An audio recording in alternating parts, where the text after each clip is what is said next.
নমস্কার বন্ধুরা, আজকে ভিডিও আমি এখানে শুরু করছি। আর এখন সকালবেলা উঠেছি, সবে ঠাকুর দেব, তাই স্নান টান করে ঠাকুরটা দিয়ে তারপরে এসে রান্নাঘরের কাজ করব। আর আজকে আমি ডেলিভারিতে কি কি দেব সেটা তোমাদের সাথে শেয়ার করব।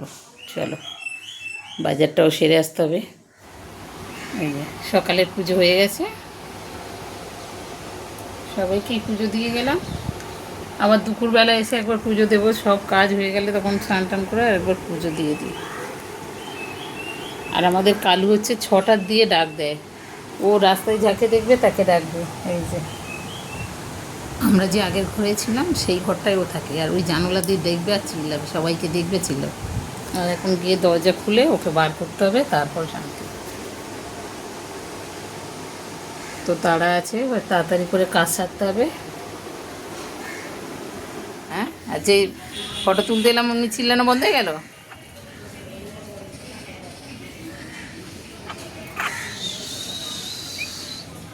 বেরোবি বেরোবি বেরোবি, হ্যাঁ বেরোবি।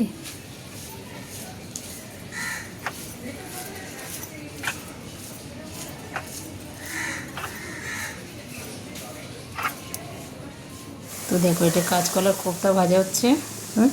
আর বাদবাকি রান্না হয়ে এই যে কিছু কিছু তরকারি প্যাক করা হয়ে গেছে, আর কিছু কিছু প্যাকিং করব। ওর মধ্যে হয়ে গেছে ডাল করা প্যাকিং হয়ে গেছে, চিংড়ি মাছ প্যাকিং হয়ে গেছে, চাটনিটাও প্যাকিং হয়ে গেছে। এই কটা প্যাকিং করা হয়ে গেছে। এবারে হচ্ছে আলু ভাজবো, আলু ভাজাটাও প্যাক করতে হবে। আর ওদিকে কাতলা মাছের কালি আছে এই চোড়া, কাতলা মাছের কালিয়া হবে। আমার হচ্ছে ডেলিভারি যে নেয়, এক বাড়িতে 4 জন, ভাত শুদ্ধ ওরা থালি হিসেবে নেয়। আর এই যে গাঁটি কচুটাও দেবো, প্যাক করব। আর এক বাড়িতে হচ্ছে তরকারি নেয়, ওরা ভাতটা নেয় না। তো সেই জন্য আমাকে এই 4টে থালি প্যাক করে দিতে হবে। আর বাদবাকি তরকারি ওদের প্যাক করা হয়ে গেছে, সেটা দেবো। আর এনারা নেবে কাতলা মাছের থালি, কাতলা মাছের কালিয়া, সেই থালিটা নেবে। তার সাথে আমার থাকে ডাল, আলু ভাজা, আর হচ্ছে তোমার একটা তরকারি থাকে, আর ভাত থাকে, চাটনি থাকে। এটা হচ্ছে আমার থালির মধ্যে ধরে, ভেজ থালি। আর হচ্ছে তার মধ্যে তুমি ডিম নাও, মাছ নাও, পনির নাও, যে যেরকম নেবে তার সেরকম দেওয়া হয়।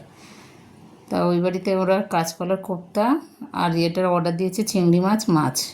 তা ওইগুলো করা হয়ে গেছে। এই মাছটাও আমার ওই 4টে থালির মধ্যেও যাবে, সেটা রেডি করা হচ্ছে। আর দেখো, আমরা খাই জিরা কাঠি বলে সেই চালের ভাত খাই। আর কাস্টমারকেও যেটা দিই সেটা আমরা খাই। এ না যে আমাদের জন্য আলাদা সব চাল টাল, সেটা না। এই তরকারিগুলো বেশি হলে সেই তরকারিগুলোই আমরা ব্যবহার করি আমাদের জন্য।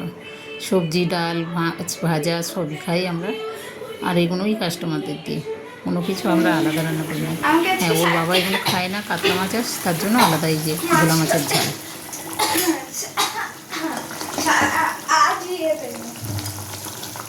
তো রোজ থালা সাজিয়ে দেবো কেন রে? হ্যাঁ, আসি।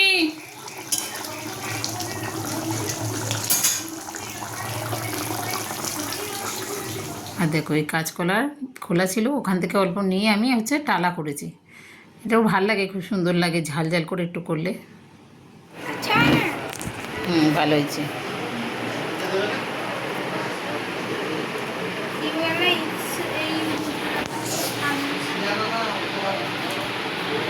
আর রোজ খেতে বসবে আর বলবে থালা সাজিয়ে দেবে, তাই ফোন দেখতে দেখতে ভাত খাবে, এটা তো উচিত না, তাই বললাম, তাই বলছি। আর কাকিমা দেখো কী করেছে, পুরো গাছের গোড়ার থেকে তুলে দিয়ে গেছে কচু শাক, জ্যোতির্মা ভালোবাসে সে কচু শাক। তা বলছি, আমি বললাম কচু পাতাগুলো একদিন রান্না করব, একদিন শাকগুলো রান্না করব, একদিন লতিগুলো রান্না করব। আর শুধু এটা না, কারোর বাড়ি কুমড়ো শাক হলে সেও জ্যোতির্মার জন্য নিয়ে আসে। মানে মিথ্যা কথা বলবো না, এরা মোটামুটি ভালোবাসে, জানে রান্না করতেও ভালোবাসে, আর খেতেও এদের বাড়ির লোকেরা ভালোবাসে, যার জন্য সবাই দিয়ে যায়। আর আমিও টুকটাক করি এগুলো, আর ভালোও লাগে। আর দেখো পাতাগুলো কী সুন্দর তাজা, ঘরের পিছনে হয়েছিল, সেটাই তুলে দিয়ে গেল। কাকিমা বলে, আমি তো খাই না, নাও। দেখো, বোন জামাই ষষ্ঠীতে কাঁঠালটা নিয়েছিল, এই যে কাঁঠালটা, মানে কাঁঠালটা এত সুন্দর দেখতে ছিল। এবারে এ নিয়ে যাবে, ও নিয়ে যাবে, তারপরে সবাই বললো তোর বাড়িতেই থাক, আগলে সবাইকে দিবি। মা 4-5 দিন হয়ে গেছে, পেকে গেছে, ডাকছি কেউই আসে না। এটা কিন্তু খুব সুন্দর খাজা কোয়া হয়, আর এতটা পেকে গেছে যার জন্য দেখো কোয়াগুলো এরম হচ্ছে, দেখে মনে হচ্ছে যে পুরো হাত দিলে হাতটা বসে যাচ্ছে। তা আমি ভাইকে বললাম এসে নিয়ে যা, আমি 4-5টা নেবো। তার মধ্যে শিখা দিয়ে গেছে কত। আর দেখো বড় মেয়ে আসছিল, রাস্তায় জল জমে গেছে, সেই জলের মধ্যে এই মাছটা পেয়েছে, ধরে নিয়ে চলে এসছে। আর ওদিকে আমাকে শিখা ডাকছে, দিদি কাঁঠাল। আমি বললাম দাঁড়া আমি আসছি। কাঁঠাল ছাড়িয়েছে, সেগুলো সবাইকে দিচ্ছে, তাই আমাকে ডেকে নিয়েছে। আর শোল মাছটা দেখে আমার কেমন লাগছে, তাই আমি রান্না করে খাবো না, এটা দেওয়ারদের দিয়ে দেবো। এটা তোরা নে। আর ওই জেঠিমা ঘর গেল কাঁঠাল, কত ঘরে গেল, তাহলে দেখা যেত। আর ওই যে দেখো এখানে গাছগুলো কি সুন্দর হয়েছে, আমি দানা ফেলে দিয়েছি, আর এত পেঁপে গাছ হয়েছে।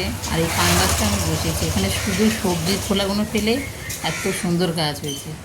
আর ওইখানে পান গাছটা বসানোর সময় আমি ওইখান থেকে টব দিয়ে এক মুঠো মাটি দিয়েছি। আর এই পেঁপে গাছটাও আমি এখানে বসিয়েছি, বেশ ভালো বড় হয়েছে, দেখতেও বেশ সুন্দর হয়েছে। বর্ষাকাল না, যা গাছ বসাবে দেখবে হয়ে যাবে। ভাল লাগছে কি সুন্দর গাছগুলো ইয়ে হয়েছে। আর পান গাছ একটু ছাওয়ার মধ্যেই থাকে, তার জন্য ওকে এখানেই বসানো হয়েছে, যে এই জায়গাটা কী বলো তো রোদ আসে না, আর একটুখানি মানে নরম নরম জায়গায় ওরা ভালোবাসে। আর দেখো আমি বসেছিলাম ওখানে কেন, এই যে গোপালের জামা একটা ভদ্রলোক দিয়ে যাবে বলে আমাদের এখানে মেলায় জামাটা বসেছিল, এত সুন্দর ভালো সেলাই।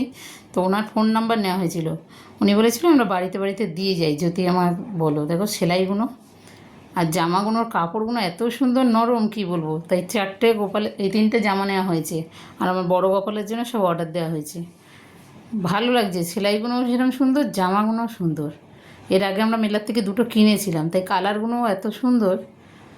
পরালে তোমার ঠাকুরকে মানে গোপালকে যে পরিয়েছি সেটা তোমার মনে হবে জামাটা পরিয়েছি। ভাল লাগে লোকটার মানে ইয়েগুলো ভালো, তাই আমরা সব জামাও ওখান থেকেই বানাবো। আর দেখো মন্দিরেও সন্ধে দিচ্ছে যত, এখন আমি আমার সন্ধেটা সেরে এখন মন্দিরের ওখানে আমরা সব যাব।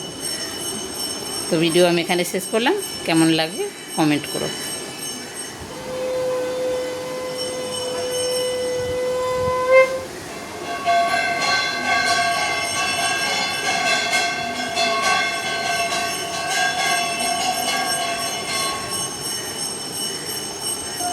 তো বন্ধুরা আজকে ভিডিও আমি এখানে শেষ করছি, ভালো লাগলে কমেন্ট করো, শেয়ার করো, লাইক করো, সাবস্ক্রাইব করো। টাটা, আর সবাই ভালো থেকো।